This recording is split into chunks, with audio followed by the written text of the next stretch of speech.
बिस्मिल्लाहिर्रहमानिर्रहीम। अस्सलाम वालेकुम स्टूडेंट्स। टेस्ट कोड C2 की डिस्कशन के साथ खुश आमदीद।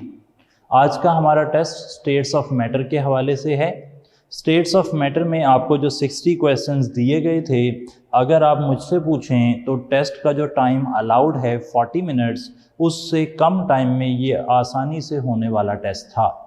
इस टेस्ट में मेजॉरिटी ऑफ द पोर्शन बहुत ही स्टैंडर्ड क्वेश्चंस पर मुश्तमिल था और आप उसे बाआसानी विद इन टाइम लिमिट ख़त्म कर सकते थे। तो स्टार्ट करते हैं जी क्वेश्चन नंबर 1 से। हमारे पास क्वेश्चन नंबर 1 जो है वो है कि विच of the following is incorrect about Boyle's law. Boyle's law के बारे में कौन सी बात सही नहीं है? सही नहीं है, इनकरेक्ट।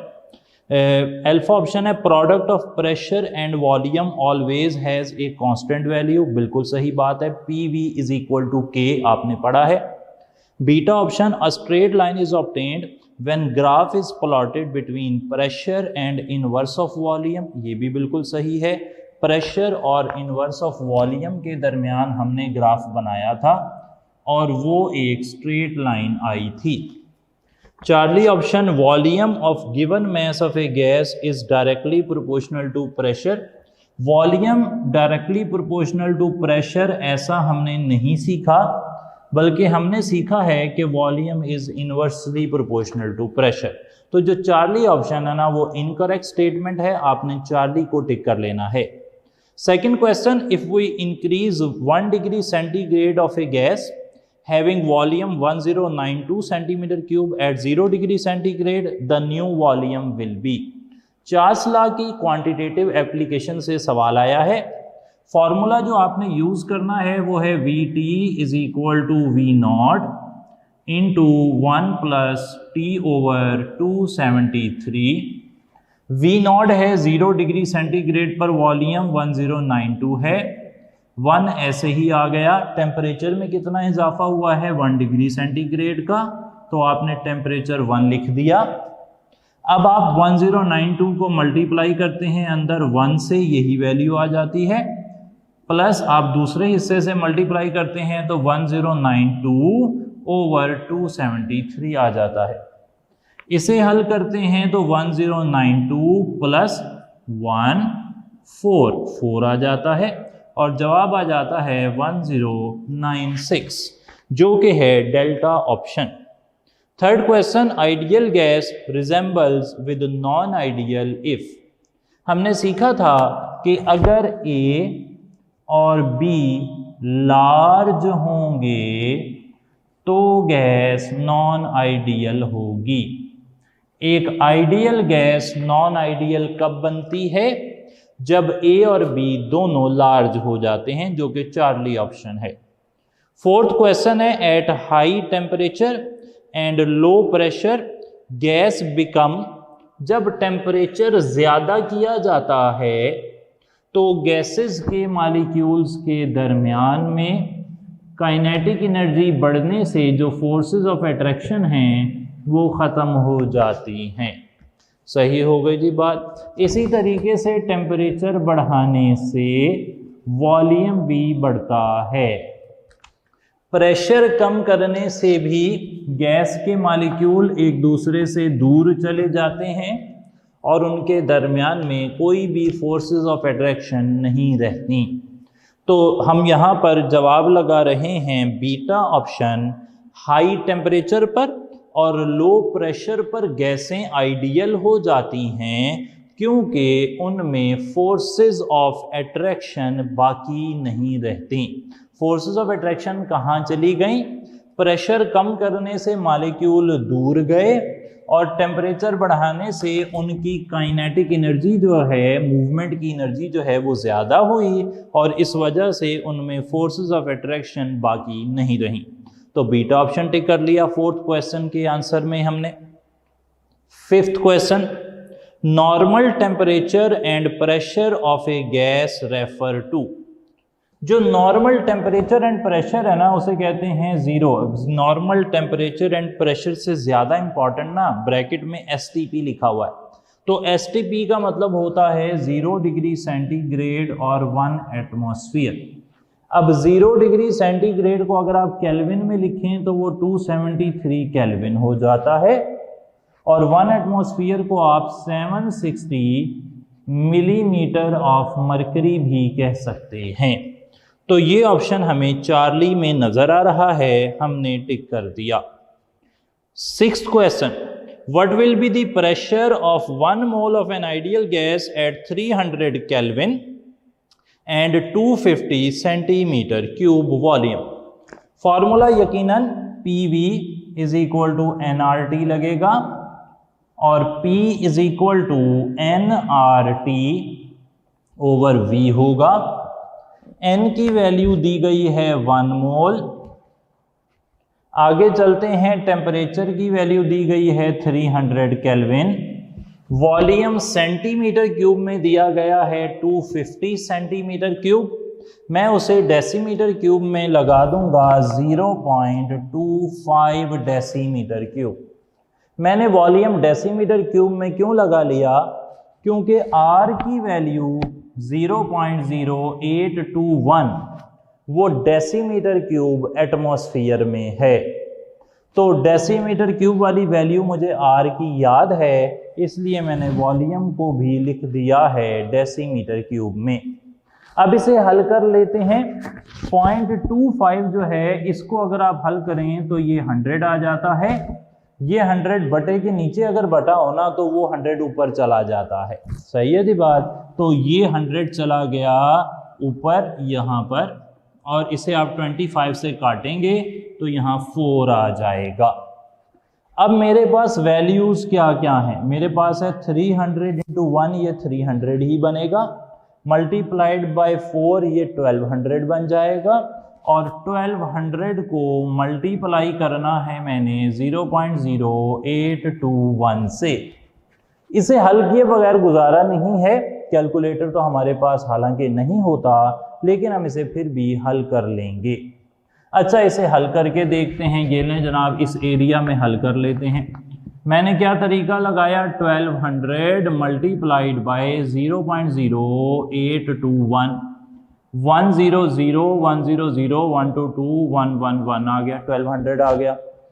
आगे चलें, ये आ जाएगा 0042। अच्छा, 8 से आएगा 00, 8 2s are 16, 6 आगे एक हासिल आ जाएगा, 8 1s are 8 और एक 9 हो जाएगा।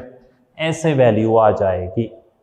अब इन सबको हल कर लें। 0 0 यहाँ पर 2 आ गया, 6 और 4 10 और 1 11, एक हासिल आ गया। आगे चल पड़ते हैं जी। तो मल्टीप्लिकेशन हम कर रहे थे 1200 और 0.0821 के दरमियान। हमने 1 को 1200 से मल्टीप्लाई किया, 1200 आ गया। 2 को 1200 से मल्टीप्लाई किया, 2400 आ गया। अब हम 8 को मल्टीप्लाई कर रहे हैं। 800 800, 8 2s are 16, 6 एक ऊपर चला गया, 8 1s are 8 और एक 9 आ गया।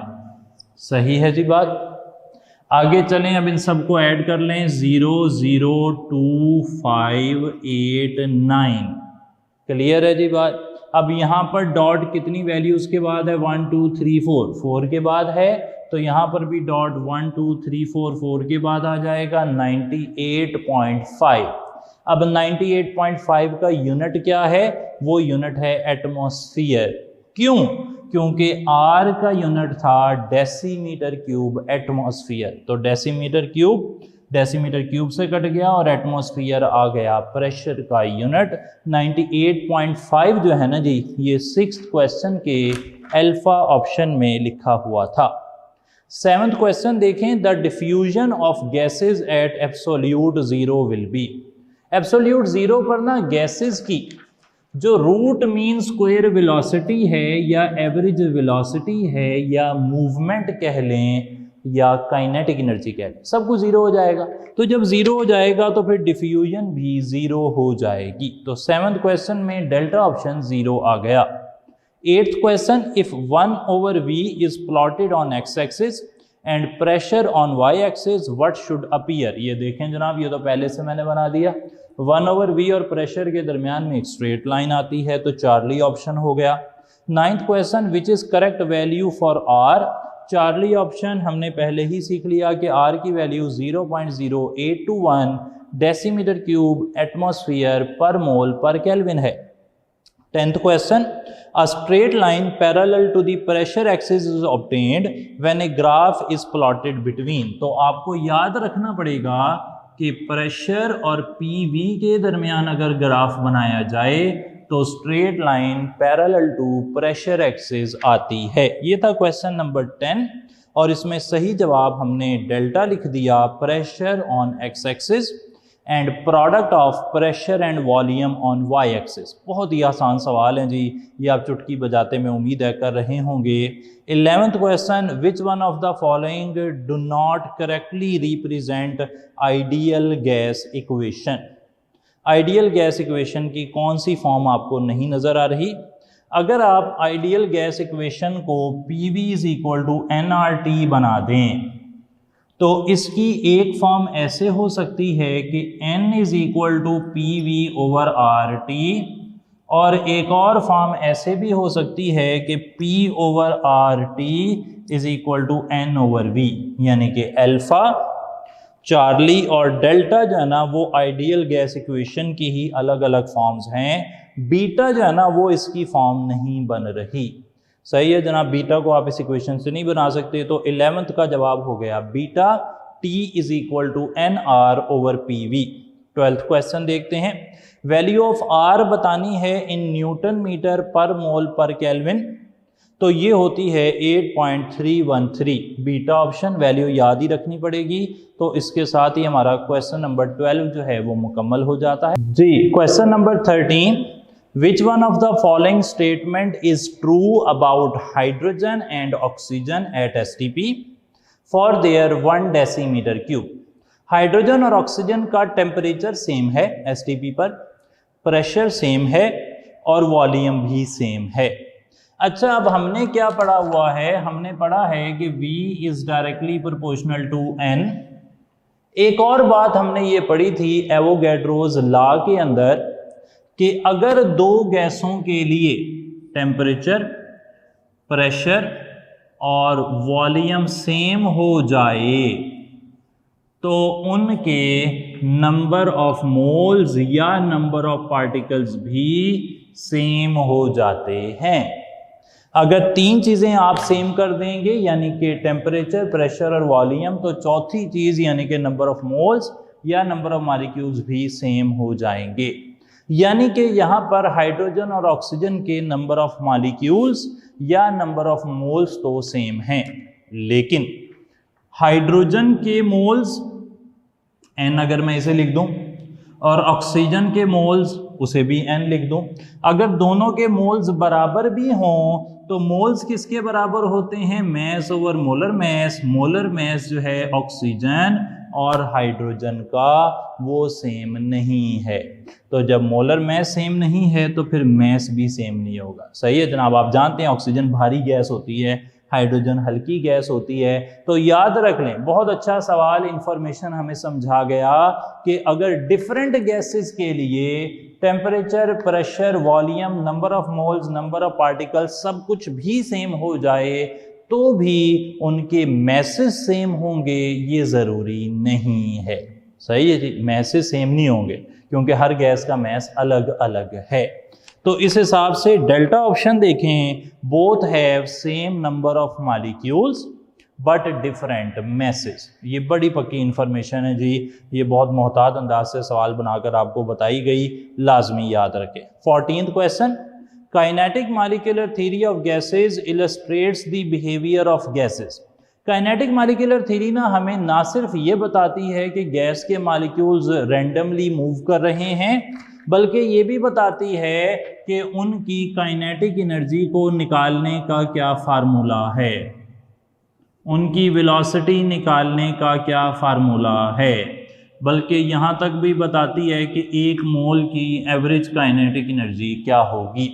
यानी कि काइनेटिक एनर्जी ना सिर्फ क्वालिटेटिवली बताती है कि मॉलिक्यूल्स रैंडम मोशन कर रहे हैं और उनकी मोशन ग्रेविटी के अंडर लिमिटेड है और आपस में कोलिजन की वजह से ज़्यादा है, बल्कि वो उनका pressure, volume, velocity, kinetic energy वगैरह निकालने में इक्वेशन की मदद से क्वांटिटेटिवली भी मदद करती है।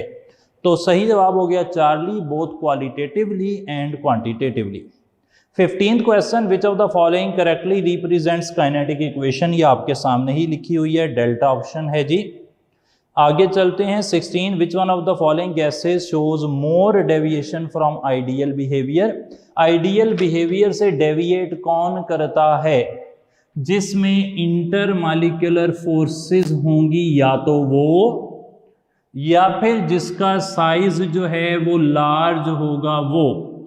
तो फिर ये दोनों में से एक खसूसियत अल्फा ऑप्शन कार्बन डाइऑक्साइड में आपको मिल रही है। कार्बन डाइऑक्साइड के अंदर इंटरमॉलिक्यूलर फोर्सेस भी हैं और उसका साइज भी रिलेटिवली बड़ा है, जिस वजह से वो आइडियल बिहेवियर से ज़्यादा डेविएशन शो करती है। जो ग्राफ मैंने बनाया था उसमें आपको CO2 सबसे ज़्यादा डेविएट करती हुई लास्ट टाइम नज़र भी आई थी। इस तरह ग्राफ बनाया था हमने P और कंप्रेसिबिलिटी फैक्टर के दरमियान ग्राफ बनाया था और उस ग्राफ की एक स्ट्रेट लाइन थी आइडियल गैस के लिए। फिर हीलियम, हाइड्रोजन, नाइट्रोजन और कार्बन डाइऑक्साइड सबसे ज़्यादा डेविएट कर रही थी। तो जवाब हो गया जी alpha option. 17, if pressure remains constant at what temperature the volume of a gas is double as compare to volume at 0 degree centigrade. हमें यहाँ पर चार्ल्स लॉ पूछा गया है, V1 over T1 is equal to V2 over T2। मान लें कि पहला वॉल्यूम है V, पहला टेम्परेचर है 0 डिग्री सेंटीग्रेड जिसे केल्विन में 273 केल्विन कहते हैं। अगर केल्विन में तब्दील ना किया तो इस इक्वेशन से सही जवाब नहीं आने वाला। सही है जी। और नया वॉल्यूम वो कहता है कि डबल हो जाए, बताएं कि टेम्परेचर क्या होगा। तो अब हमने टेम्परेचर निकालना है। इस टेम्परेचर को सामने ले जाते हैं, T is equal to 2V over V into 273। Volume से कटा, सही जवाब है 546 केल्विन। 546 केल्विन है कहीं नहीं जनाब, तो फिर सही जवाब है चार्ली ऑप्शन 273 डिग्री सेंटीग्रेड, क्योंकि 273 डिग्री सेंटीग्रेड जो है ना वो 546 केल्विन ही बनता है। 18 question, which one is not true for evaporation. Evaporation surface phenomena है, सरफेस से होता है, मुसलसल होता रहता है और इससे कूलिंग होती है। ये तीनों लाइनें मैंने लिखवा दी थी जी। चार्ली ऑप्शन एक्सोथर्मिक प्रोसेस, ये गलत है जी। एवेपोरेशन एंडोथर्मिक प्रोसेस है क्योंकि इसमें लिक्विड एनर्जी एब्जॉर्ब करके गैस में जाता है। 19 question, which one of the following does not show hydrogen bonding. Hydrogen bonding की पहली शर्त है कि जो हाइड्रोजन है उसका बॉन्ड बना हो फोन के साथ या फिर इक्वल इलेक्ट्रोनेगेटिविटी वाले एटम के साथ, और दूसरी शर्त है कि फोन जो है वो सेकंड मॉलिक्यूल में भी मौजूद हो। सही जनाब। तो अब ये कंडीशंस ना, वाटर इथाइल अल्कोहल दोनों में ऑक्सीजन है, दोनों में हाइड्रोजन है, तो यहाँ पूरी हो रही है। फिनोल वाटर में भी दोनों में हाइड्रोजन ऑक्सीजन है। अगर आप बात करें एसीटोन और क्लोरोफॉर्म की, तो बड़ी अच्छी एग्जांपल के तौर पर मैंने कहा था कि क्लोरोफॉर्म में जो 3 क्लोरीन है वो हाइड्रोजन को उतनी ही इलेक्ट्रोनेगेटिविटी दे देते हैं जितनी फोन देता है। और दूसरी कंडीशन कैसे पूरी हुई, एसीटोन के पास जो ऑक्सीजन है वो फ्लोरीन ऑक्सीजन नाइट्रोजन में से ही है, तो यहाँ पर भी हाइड्रोजन बॉन्डिंग हो सकती है। तो अल्फा बीटा और डेल्टा में हाइड्रोजन बॉन्डिंग हो सकती है, लेकिन याद रहे कि क्लोरोफॉर्म के मॉलिक्यूल आपस में हाइड्रोजन बॉन्डिंग नहीं कर सकते। क्लोरोफॉर्म के मॉलिक्यूल में पहली कंडीशन तो पूरी हो रही है कि हाइड्रोजन काफ़ी ज़्यादा इलेक्ट्रोनेगेटिव एटम से जुड़ा हुआ है, लेकिन दूसरी तरफ अगर दूसरा मॉलिक्यूल भी क्लोरोफॉर्म का होगा तो उसमें ना फ्लोरीन है, ना ऑक्सीजन है, ना नाइट्रोजन है, तो फिर वो आपस में हाइड्रोजन बॉन्डिंग नहीं करेगा बल्कि वो डाइपोल फोर्सेस बनाएगा। तो चार्ली ऑप्शन यहाँ पर सही हो गया। 20th question, density of water at 4 degree centigrade. पानी की डेंसिटी 4 डिग्री सेंटीग्रेड पर सबसे ज़्यादा होती है जी। टेबल मैंने बनवाया है, देख सकते हैं। चार्ली ऑप्शन टिक कर दें। greater than that of ice. 21st question, steam causes more severe burns than boiling water because it possesses. होता ये है जी कि जब आपके पास लिक्विड होता है ना पानी और आप उसे बॉयल करवाते हैं, तो जब लिक्विड बॉयल हो रहा होता है तो उस दौरान हीट जो है ना वो आप सप्लाई करते रहते हैं। आपने फिक्रा सुना है कि boiling needs a constant supply of heat, और वो हीट होती है एंथैल्पी ऑफ वेपोराइजेशन। पानी का टेम्परेचर, अगर एक बर्तन बना लूँ मैं, उसके अंदर पानी हो और उस पानी का टेम्परेचर हो 100 डिग्री सेंटीग्रेड, वो लिक्विड में हो और आप उसे गर्म कर रहे हों, तो गर्म करने से पानी लिक्विड से वेपर्स में जाएगा एनर्जी एब्जॉर्ब करके, और जो स्टीम बनेगी ना जी, उस स्टीम का टेम्परेचर भी 100 ही होगा, लेकिन उसके पास काइनेटिक एनर्जी जो है ना वो ज़्यादा होगी। और अब वो ज़्यादा जो हुई है वो कैसे हो गई? पानी लिक्विड से जब गैस में गया तो उसकी फोर्सेस टूटी, और फोर्सेस टूटने से उसके पास एंथैल्पी ऑफ वेपोराइजेशन आ गई, और इस एंथैल्पी ऑफ वेपोराइजेशन की वजह से उसके पास जो एबिलिटी टू कॉज बर्न्स है वो ज़्यादा होती है। तो चार्ली ऑप्शन टिक कर लें, लेटेंट हीट ऑफ वेपोराइजेशन होने की वजह से मॉलिक्यूल्स जो है ना स्टीम के वो ज़्यादा सवियर बर्न्स कॉज करते हैं। आगे चल पड़ते हैं। 22nd question, formation of vapours from the surface of a liquid, इसे वेपोरेशन कहते हैं, चार्ली ऑप्शन जी। 23rd, when water freezes at 0 degree centigrade its density decreases। पानी जब बर्फ बनता है तो उसके अंदर हमने सीखा था 9% वॉल्यूम एक्सपेंशन होती है, और इस वजह से उसकी डेंसिटी जो है वो कम हो जाती है और एम्प्टी स्पेसेस बन जाती हैं। सही जी, पानी बर्फ़ के ऊपर तैर क्यों रहा है? क्योंकि उसमें एम्प्टी स्पेसेस बनी हैं। एम्प्टी स्पेसेस क्यों बनी हैं? क्योंकि उसमें हाइड्रोजन बॉन्डिंग हो रही है। सही है जनाब। 24, vapour pressure is not affected by. हमने कहा था कि वेपर प्रेशर जो होता है ये टेम्परेचर पर तो डिपेंड करता है, इंटरमॉलिक्यूलर फोर्सेस पर भी डिपेंड करता है, लेकिन ये सरफेस एरिया पे डिपेंड नहीं करता। वेपर प्रेशर सरफेस एरिया पे डिपेंड नहीं करता जी। अल्फा ऑप्शन सही हो गया। 25th question, which one has the highest boiling point. भाई इन चारों में से वाटर में तो हाइड्रोजन बॉन्डिंग होती है, तो हाइड्रोजन बॉन्डिंग इंटरमॉलिक्यूलर फोर्स है बड़ी अच्छी टाइप की, तो इस वजह से बीटा वाटर का मेल्टिंग बॉइलिंग पॉइंट ज़्यादा होता है। 26 आ गया, which one of the following statement is not true. इनमें से कौन सी स्टेटमेंट सही नहीं लग रही? तो सबसे पहली स्टेटमेंट क्या है? Boiling point of HBr is less than HI। मैं करता ये हूं कि मैं HCl, HBr, HI और HF का एक कंपैरिजन बना लेता हूं। यहां पर मैं लिख रहा हूं HF, फिर मैंने लिख दिया HCl, फिर आ गया HBr और एंड पर आ गया HI। ये जो पहले वाला है ना जी, इसमें तो होती है हाइड्रोजन बॉन्डिंग, इस वजह से इसका मेल्टिंग बॉइलिंग पॉइंट नंबर 1 पर है। सही हो गई जी बात। इसके बाद अगर आप बाकियों को देखेंगे तो नीचे की तरफ ना मेल्टिंग बॉइलिंग पॉइंट बढ़ रहे हैं, यानी कि HI दूसरे नंबर पर है, HBr तीसरे पर है, HCl चौथे पर है। अब HF पहले पर आ गया, फिर HI, फिर HBr, फिर HCl। इसकी वजह क्या है कि नीचे की तरफ जाते हुए लंदन डिस्पर्शन फोर्सेस जो हैं वो इंक्रीज कर रही हैं। अच्छा, ये भी बात मैं बता दूं कि ये टॉपिक जो है ना ये हमने आगे जाकर केमिकल बॉन्डिंग में इसका ज़्यादा तस्करा किया गया है, तो वहाँ पर तफसील से देख भी लेना है। अभी भी आपने कुछ इन्फॉर्मेशन तो ले ली थी, लेकिन ज़्यादा अच्छा वहाँ देख लेंगे। 26 क्वेश्चन, HBr का बॉइलिंग पॉइंट HI से लेस है, बिल्कुल सही बात है जी। बीटा ऑप्शन, HCl का HBr से ग्रेटर है, HCl का HBr से ग्रेटर है, ये नॉट ट्रू है जी, ये तो गलत इंफॉर्मेशन है। तो बीटा ऑप्शन हमारा सही जवाब हो सकता है।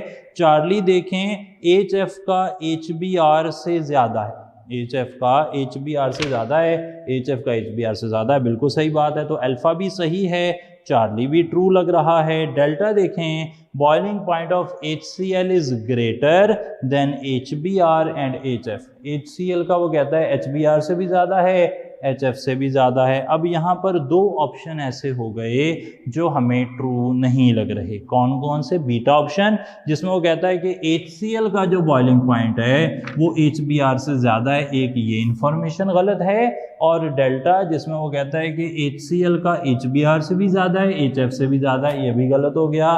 तो अगर आपने बीटा या डेल्टा में से कोई लगाया था तो आपको नंबर मिल जाएगा। अगर आपने अल्फा या चार्ली लगाया था तो फिर नंबर नहीं मिल सकता जी। 27 which type of attractive forces are present between acetone and chloroform. अभी मैंने बताया कि उनमें हाइड्रोजन बॉन्डिंग होती है और उसकी वजह भी बता दी, तो डेल्टा हो गया। 28 what about the solubility of hydrocarbons in water. भाई हाइड्रोकार्बन्स तो नॉन पोलर होते हैं। अब नॉन पोलर हैं तो पानी तो पोलर है, तो वो तो पानी में सॉल्युबल नहीं होंगे ना जी, बीटा ऑप्शन हो गया। 29 एट मरी hills the atmospheric pressure is. मरी हिल्स पे जी चार्ली ऑप्शन 700 टॉर, मैंने एक टेबल बनवा दिया था और उसमें 23.7 टॉर से लेके 1489 टॉर तक सारी डिस्कशन कर दी थी, तो चार्ली ऑप्शन हो गया जी। 30th क्वेश्चन है, when external pressure is 760 torr the boiling point of glycerine is. आपने एक्सटर्नल प्रेशर और बॉइलिंग पॉइंट का रिलेशन पढ़ा था और वहां पर वैक्यूम डिस्टिलेशन ऑफ ग्लिसरीन भी लिखी हुई थी। उसमें आपने पढ़ा होगा कि अगर आप एक्सटर्नल प्रेशर 760 टॉर रखें तो ग्लिसरीन का बॉइलिंग पॉइंट 290 डिग्री सेंटीग्रेड होता है, लेकिन अगर आप एक्सटर्नल प्रेशर 50 टॉर कर देंगे तो फिर ये रह जाएगा 210 डिग्री सेंटीग्रेड, और इसी प्रेशर पर आप ग्लिसरीन को डिस्टिल करते हैं जिससे ग्लिसरीन की डीकम्पोजिशन अवॉइड हो जाती है। इसे कहते हैं जी vacuum distillation. 31 in order to mention boiling point at 110 degree centigrade, यानी कि 100 से ज़्यादा पर अगर आप पानी का बॉइलिंग पॉइंट एक्सप्लेन करना चाहते हैं तो एक्सटर्नल प्रेशर कितना होगा जी, वो हो जाएगा अल्फा ऑप्शन 760 से 1200 टॉर। एक्सरसाइज का एमसीक्यू है और जाहिर बात है कि जब आप एक्सटर्नल प्रेशर बढ़ाएंगे तभी बॉइलिंग पॉइंट बढ़ेगा। 32 evaporation of water is possible at. हमने कहा था एवेपोरेशन एक कॉन्टिन्यूस प्रोसेस है, मुसलसल होता रहता है, हर टेम्परेचर पे होता रहता है, तो delta option at all temperature. 33 आ गया, ethanol is much more soluble in water than is ethyl ethanoate. दोनों बनाने पड़ेंगे जी। ये है एथानॉल और ये है इथाइल एथानोएट। ये आ गया जी इथाइल एथानोएट, नहीं जनाब इथाइल बनाना है जी, इथाइल, और ये आ गया एथानोएट। अच्छा, इथाइल एथानोएट से ज़्यादा एथानॉल पानी में सॉल्युबल है, इसकी वजह आपको क्या लग रही है? अल्फा ऑप्शन देखें, ethanol is polar but ethyl ethanoate is non polar. अब इथाइल एथानोएट जो है ना वो नॉन पोलर तो नहीं है, उसमें कार्बन पर पॉजिटिव है, ऑक्सीजन पर नेगेटिव है, तो पोलर तो ये है, तो इस वजह से तो नहीं हो रहा ये काम। Beta ethanol is non polar, ethanol तो नॉन पोलर नहीं होती, वो तो बड़ी ज़बरदस्त किस्म का पोलर एक कंपाउंड है, सही है जी, तो अल्फा बीटा तो सही नहीं हुए। चार्ली देखें, a hydrogen bond forms between hydrogen atom of the OH group and ethanol and O atom of water molecule. वो कहता है जी वजह ये है, असल में एथानॉल पानी में इसलिए हो रहा है कि एथानॉल का जो OH है ना जी, उसका हाइड्रोजन पानी के ऑक्सीजन से बना लेता है हाइड्रोजन बॉन्ड, इसलिए वो हल हो जाता है। एक ही ये वजह हो सकती है। डेल्टा देखते हैं, a hydrogen bond is formed between the hydrogen atom of OH group in ethanol and hydrogen of water molecule. दूसरी वजह वो ये कह रहा है कि एथानॉल का जो हाइड्रोजन है वो पानी के हाइड्रोजन से हाइड्रोजन बॉन्डिंग कर लेता है। अब कौन सी वजह सही लग रही है? जाहिर बात है कि चार्ली सही लग रहा है, हाइड्रोजन से थोड़ी हाइड्रोजन बॉन्डिंग करता है, हाइड्रोजन तो ऑक्सीजन से हाइड्रोजन बॉन्डिंग करता है, तो सही जवाब हो गया चार्ली 33rd क्वेश्चन में। 34th क्वेश्चन जी, which of the following intermolecular forces are present between both polar and non polar molecule. अच्छा, जो लंदन डिस्पर्शन फोर्सेज है ना जी, ये हम जो पढ़ते हैं, जो कहते हैं, वो तो यही कहते हैं कि ये नॉन पोलर मॉलिक्यूल्स में पाई जाती हैं, लेकिन दरअसल लंदन फोर्सेज जो है ना वो हर तरह के मॉलिक्यूल में ही पाई जाती हैं। लंदन फोर्सेस का जो असर है वो सिग्निफिकेंट होता है नॉन पोलर मॉलिक्यूल्स में, लेकिन पोलर मॉलिक्यूल्स के अंदर भी वो पाई जाती हैं। एक मिसाल समझ लेते हैं। हम कहते हैं कि हमारा मुल्क है, फॉर एग्जांपल एक गरीब मुल्क है, तो गरीब मुल्क के अंदर जो बिल आते हैं ना, उसके अंदर वो टीवी का टैक्स, वो सैलाब का टैक्स, पता नहीं कोरोना का टैक्स, कोई इस तरह के छोटे छोटे टैक्स जो है ना वो हुकूमत लगाती रहती है। अब ये टैक्स जो है ना गरीब मुल्कों के लिए, ये उनका जो बजट है ना उसमें काफ़ी बड़ी अमाउंट बन जाता है। सही है जनाब। जैसा नॉन पोलर फोर्सेस में सिर्फ लंदन फोर्सेस हैं, लेकिन वो उनमें कुछ ना कुछ असर डाल के उन्हें मजबूत कर देती हैं। लेकिन अगर एक कोई बहुत बड़ी इकॉनमी है ना, फॉर एग्जांपल चाइना की इकॉनमी है, अमेरिका की इकॉनमी है, तो फिर वो ऐसे छोटे छोटे टैक्स नहीं लगाएंगे। इन छोटे छोटे टैक्स से उनकी इकॉनमी पे कोई फ़र्क नहीं पड़ेगा। सही है जनाब। यानी कि हो सकता है उन्होंने भी छोटा टैक्स लगाया हो, लेकिन उससे वो कोई बड़ा फ़ायदा नहीं हासिल कर सकते। इसी तरह पोलर मॉलिक्यूल में हो सकता है लंदन फोर्सेस हों, लेकिन पोलर मॉलिक्यूल्स की जो प्रॉपर्टीज़ हमें नज़र आती हैं वो पोलर बॉन्ड की वजह से ही नज़र आती हैं, और नॉन पोलर की जिस वजह से नज़र आती हैं वो हैं लंदन डिस्पर्शन फोर्सेस। सही जी। तो हमने यहाँ पे बीटा ऑप्शन टिक कर दिया कि ये हर तरह के मॉलिक्यूल में होती हैं। 35 hydrogen bonding is the electrostatic force of attraction between highly electronegative atom and partial positively charge hydrogen. यही दो डेफिनेशन है, चार्ली ऑप्शन सही हो गया। 36 quantitative aspects of a crystal lattice are deduced from. अगर एक क्रिस्टल लैटिस आप बनाए ना जी, ये देखें मैं एक क्रिस्टल लैटिस बना रहा हूं, और एक क्रिस्टल लैटिस जब आप बनाते हैं ना जी, तो उसके अंदर होता है ए बी सी, तीन होते हैं लेंस, और अल्फा बीटा गैमा तीन होते हैं एंगल्स। कुल मिलाकर ये 6 कहलाते हैं क्रिस्टलोग्राफिक एलिमेंट्स। और एक क्रिस्टल की जो शेप होती है ना जी, साइज और शेप ऑफ यूनिट सेल जो होता है वो इन 6 पर डिपेंड करता है, और साइज और शेप से ही हमें पता लगते हैं quantitative aspects of crystal lattice. तो डेल्टा ऑप्शन देख लें, साइज और शेप जो है ना क्रिस्टल की, वो आगे उसके क्वांटिटेटिव एस्पेक्ट्स बताते हैं, और साइज और शेप जो हैं वो ABC और अल्फा बीटा गैमा पर डिपेंड करते हैं। ये 6 क्या कहलाते हैं जी? ये कहलाते हैं क्रिस्टलोग्राफिक एलिमेंट्स। 37 क्वेश्चन में लिखा है 6 parameters of any unit cell include. तो इसी बात को दोबारा पूछ लिया, ABC अल्फा बीटा गैमा, ये 6 कहलाते हैं जी। 38 the high stability of ionic crystal can not explain their. आप आयनिक सॉलिड्स की प्रॉपर्टीज पढ़ेंगे ना, तो वहां पर ये लाइन लिखी हुई है कि extraordinary stability of ionic crystals जो है ना, उसकी वजह से इनकी स्टेबिलिटी वोलाटिलिटी कम होती है, ये हार्ड होते हैं, इनके मेल्टिंग बॉइलिंग पॉइंट ज़्यादा होते हैं। तो उस लाइन से ये सवाल बना हुआ है, और उस लाइन के मुताबिक इलेक्ट्रिकल कंडक्टिविटी जो है ना वो स्टेबिलिटी ऑफ आयनिक क्रिस्टल्स पर डिपेंड नहीं करती। आप देख लें, दूसरा पैराग्राफ है शायद आयनिक सॉलिड्स का, वहाँ से ये बात पूछी गई है। एक और बात यहाँ पे क्लियर कर दूं कि जो आयोनिक बॉन्ड होते हैं ना जी, आयोनिक बॉन्ड वो होते हैं नॉन डायरेक्शनल। सही जनाब। इस बात का मकसद ये है कि अगर सोडियम पॉजिटिव है ना, तो वो कहीं से भी क्लोराइड आए उससे बॉन्ड बना लेगा, उसकी कोई डायरेक्शन नहीं है कि यहीं पर बॉन्ड बनाना है।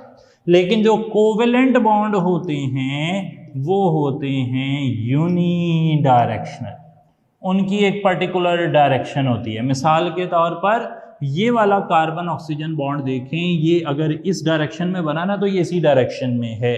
सही जनाब। उससे आपको इसी वजह से तो आप ज्योमेट्री बता देते हैं कोवेलेंट मॉलिक्यूल्स की, क्योंकि उनके बॉन्ड खास डायरेक्शन में लगे होते हैं।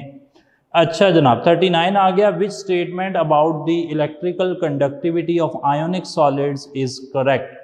अच्छा, अल्फा ऑप्शन है they conduct electricity in all states, नहीं जी ये तो सही नहीं है, ये सिर्फ मोल्टन स्टेट में और सॉल्यूशन स्टेट में कंडक्टिविटी करते हैं, सॉलिड स्टेट में कंडक्टिविटी नहीं करते। सही है जनाब, तो डेल्टा ऑप्शन देखें, they conduct electricity in molten state and solution state, दो हालतों में कंडक्टिविटी करते हैं। सिर्फ लिक्विड स्टेट में कंडक्टिविटी करते हैं ऐसा भी नहीं है, सिर्फ सॉल्यूशन स्टेट में कंडक्टिविटी करते हैं ऐसा भी नहीं है, ये करते हैं मोल्टन स्टेट में हो तब भी, सॉल्यूशन स्टेट में हो तब भी कंडक्टिविटी करेंगे। तो डेल्टा ऑप्शन आ गया। 40 question 58.5 AMU of NaCl is called. 58.5 AMU, AMU है तो एक यूनिट की बात हो रही है और NaCl आयोनिक कंपाउंड है, तो आयोनिक कंपाउंड का एक यूनिट जो होता है ना जी, उसके मैस को बीटा ऑप्शन फॉर्मूला मैस कहते हैं। 41 the structure of ionic crystal depends upon, मैंने बताया था कि रेडियस ऑफ कैटाइन और रेडियस ऑफ एनाइन जो है ना, इसकी रेशो से आपको स्ट्रक्चर ऑफ क्रिस्टल पता लगता है। और ये भी बताया था कि अगर दो क्रिस्टल्स के लिए radius ratio of cation and anion same आ जाए तो फिर उनकी स्ट्रक्चर भी सेम होंगे। सोडियम फ्लोराइड वाली मिसाल भी देखी थी। तो चार्ली ऑप्शन हो गया जी, radius ratio of cations and anions पे डिपेंड करते हैं। अगला सवाल 42 in NaCl the distance between chloride ions, तो इस 5.63 वो कहता है कि सोडियम और क्लोराइड के दरमियान डिस्टेंस बताएं। मैंने याद करवाया था कि ऑपोजिटली चार्ज आइंस के दरमियान में डिस्टेंस है 2.815 एंगस्ट्रॉम। अल्फा ऑप्शन हो गया जी। 43 the number of chloride ions present around one sodium ion, एक सोडियम आयन के गिर्द कितने क्लोराइड होते हैं? याद आ रहा है जी, 6 क्लोराइड थे। इसे क्या कहते हैं? इसे हमने कहा था कोऑर्डिनेशन नंबर। बड़ा ही अच्छा सवाल था जी, बीटा ऑप्शन हो गया। 44 जी, NaCl and cesium fluoride have the same geometry because, अभी बात हुई, अगर रेडियस रेशो सेम हो गई तो फिर ज्योमेट्री भी सेम हो जाएगी। सही जनाब, तो चार्ली ऑप्शन वहां पर टिक कर दिया आपने। 45 आ गया, how many faces are present in each cubic unit cell. मैंने आपको मिसाल से शक्ल भी दिखा दी थी और उसके अलावा कहा था कि कमरे में भी आप देखें 4 दीवारें, एक ज़मीन हो गई, एक छत हो गई, 6 दीवारें टोटल हो गई और ये 6 फेसेस होती हैं। बीटा ऑप्शन हो गया। 46 which one of the following is called atomic solid. यहाँ पर एग्जांपल करवाई थी मैंने, ग्रेफाइट की मिसाल देकर बताया था कि कोवलेंट सॉलिड जो हैं ये अटोमिक सॉलिड होते हैं। बीटा ऑप्शन हो गया। 47 भी 46 से ही रिलेटेड है जी। Covalent solids composed of, covalent solid consist of delta option neutral atoms of the same और डिफरेंट एलिमेंट्स। कई दफ़ा कोवलेंट सॉलिड सिर्फ कार्बन एटम से मिलके बने होंगे जैसे कि ग्रेफाइट, डायमंड वगैरह।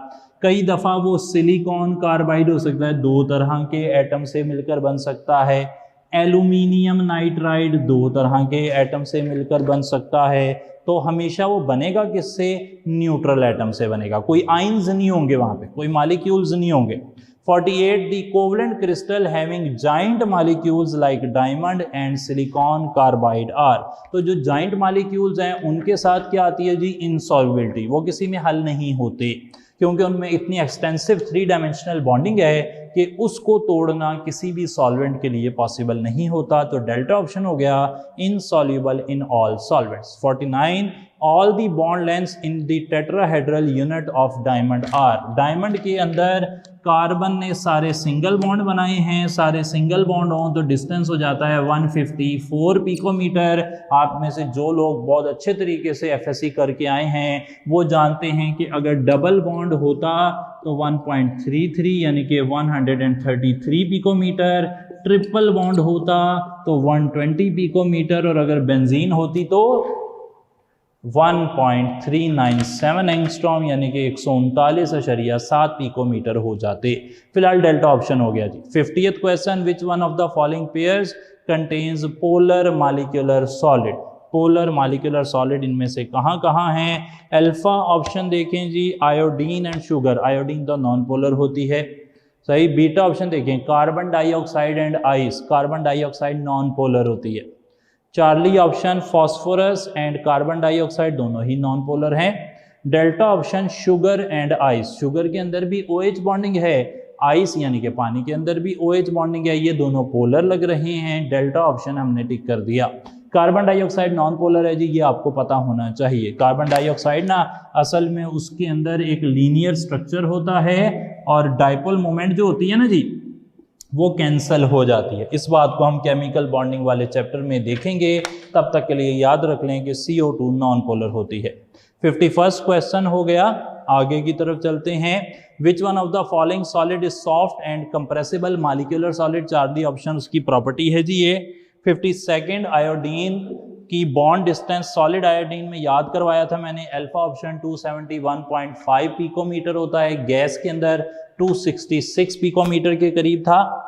53rd question, valence bond theory treats metallic bond as? मैंने लिख दिया था, यहां पर ही लिख दिया था कि वैलेंस बॉन्ड थ्योरी के मुताबिक जो कोवलेंट बॉन्ड और मेटालिक बॉन्ड क्या है, वो कोवलेंट बॉन्ड है, लेकिन कैसा? वो है डीलोकलाइज्ड। सही है जनाब, डीलोकलाइज्ड कोवलेंट बॉन्ड है, यानी कि उसकी पोजीशन फिक्स नहीं है, वो एक पूरी क्रिस्टल में मूव कर सकता है। ये लाइन लिखी हुई थी हमारे लेक्चर के अंदर, आप लेक्चर देख भी सकते हैं कॉपी निकाल कर।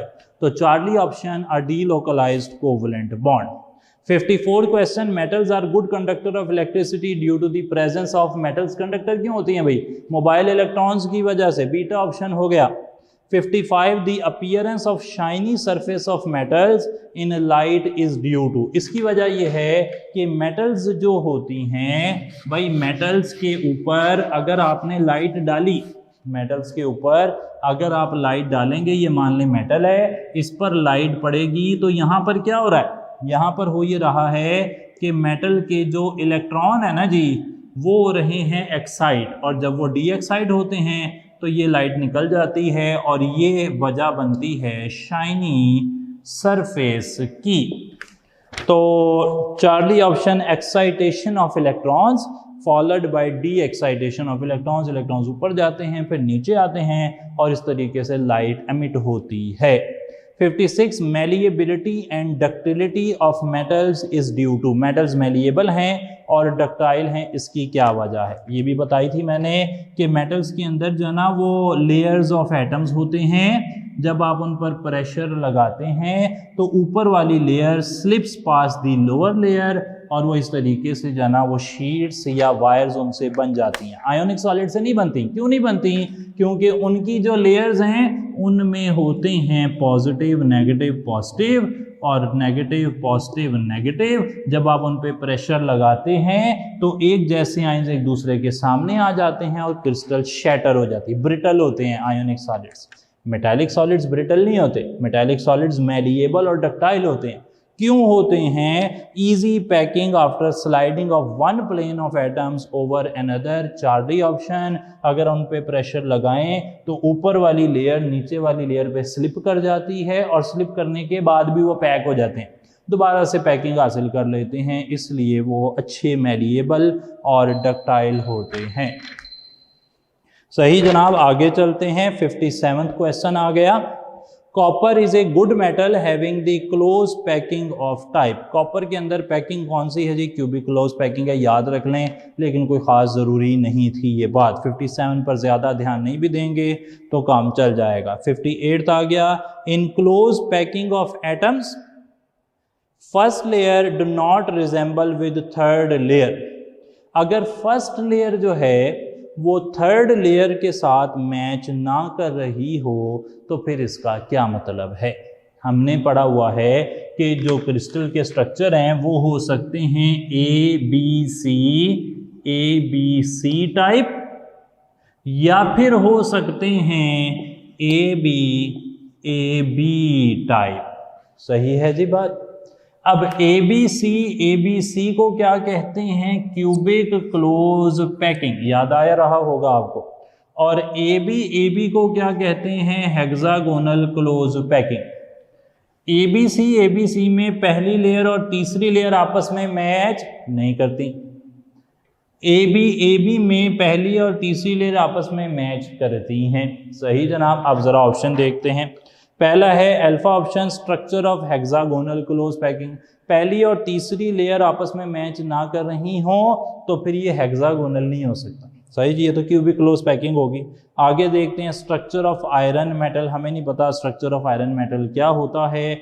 Charlie option structure of AB type तो हेक्सागोनल क्लोज पैकिंग है, उसमें तो तीसरी लेयर जो है वो पहली लेयर से मैच हो जाती है। Delta option structure of ice. Structure of ice को देखें ज़रा, हमने क्या पढ़ा था, हमने कहा था कि आप इस किताब में पढ़ रहे हैं सोडियम क्लोराइड का स्ट्रक्चर, आप इस किताब में पढ़ रहे हैं डायमंड का स्ट्रक्चर, आप इस किताब में पढ़ रहे हैं आयोडीन का स्ट्रक्चर, आप इस किताब में पढ़ रहे हैं आइस का स्ट्रक्चर।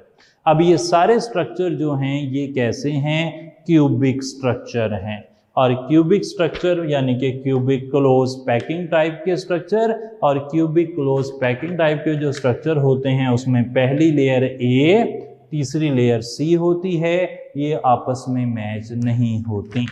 सही है जनाब, तो याद रख लें कि आप NaCl का स्ट्रक्चर देख लें, डायमंड का स्ट्रक्चर देख लें, आप देख लें आयोडीन का स्ट्रक्चर, 3 स्ट्रक्चर हमने डिस्कस किए थे और एक स्ट्रक्चर आइस का भी डिस्कस किया था। तो ये सब क्यूबिक टाइप के स्ट्रक्चर हैं, फेस सेंटर्ड क्यूबिक, और इनके अंदर जो पहली और तीसरी लेयर है ना वो आपस में मैच नहीं करती, ना आइस के अंदर, ना आयोडीन के अंदर, ना डायमंड के अंदर, ना ही सोडियम क्लोराइड के अंदर। सही है जनाब, तो डेल्टा ऑप्शन हो गया। 59 when water freezes at 0 degree centigrade repeat हुआ है जी, बीटा ऑप्शन हो गया। 60th question, the boiling point increases down the zero group of elements due to. अच्छा, जीरो ग्रुप ये कौन से एलिमेंट्स हैं, helium, neon, argon, krypton, xenon, radon. Down the group आए, अब ये तो सारे नॉन पोलर है, नॉन पोलर में कौन सी फोर्सेस, लंदन फोर्सेस, तो down the group London dispersion forces increase कर रही हैं। क्यों इंक्रीज कर रही हैं, क्योंकि इनका साइज इंक्रीज कर रहा है। साइज इंक्रीज करने से क्या होता है, पोलराइज एबिलिटी इंक्रीज कर जाती है। सही है जनाब, तो ये वाली बात हमने सीखी। Beta option London dispersion forces इसका जवाब है। 60 क्वेश्चन हमारे कंप्लीट हुए जी। लेकिन अगर आप में से किसी ने चैप्टर अच्छे तरीके से पढ़ा है, चाहे आप रिपीटर हैं या फ्रेशर हैं, इससे फ़र्क नहीं पड़ता, और आपके 50 से कम नंबर इस टेस्ट में आए हैं, तो आपने काफ़ी कुछ मिस किया है जी। उसको आपको बहुत ज़्यादा फिर से ध्यान देना पड़ेगा। 50 से कम मार्क्स का ये पेपर किसी तरह भी नहीं था। 55, 7, 8 आ सकते थे, 50 से कम नहीं आने चाहिए। बड़ा अफसोस होगा हमें कि अगर आपके 50 से कम नंबर है। चलें फिर अगली बारी फिर क्लास के साथ मुलाकात होती है जी। Thank you so much.